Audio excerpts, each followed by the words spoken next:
Over the last few days, there has been a lot of hype on social media talking about this concept of quiet quitting. Gallup did research in June of 2022, just a few months ago, looking at over 15,000 employees ages 18 and up, finding that close to 50% of the workforce is now much less engaged. They are finding that only about 32% were truly at those levels of engagement, and increasingly numbers are getting higher and higher of individuals that are just no longer engaged with what they're doing.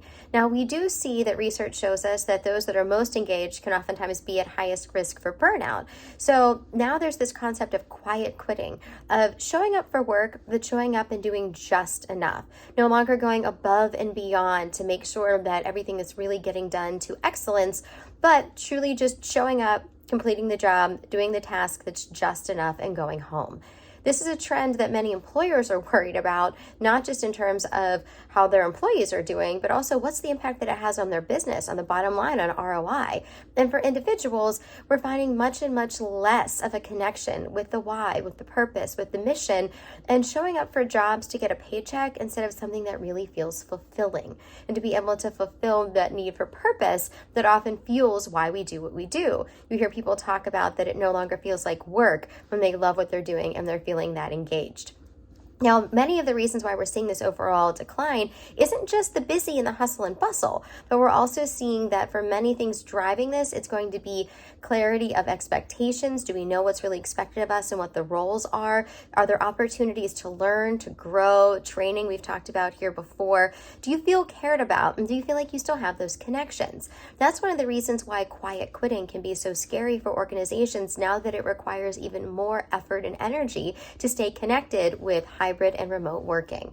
Some ways, some tips that we can address this. First, it's going to be from a manager engagement standpoint.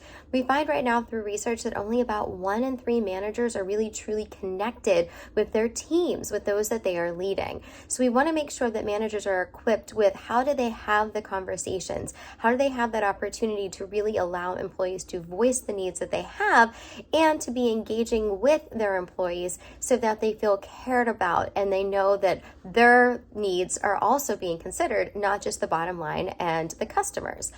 One of the other things that we're finding is to be able to have those successful relationships and connections are to be ways to foster community, to foster communication, and even doing a weekly check-in with your team members, a quick 15 minutes asking someone genuinely how they are, not just to check a box, but to actually listen for folks to feel that their team leads, their managers, the directors really do care about them and their needs.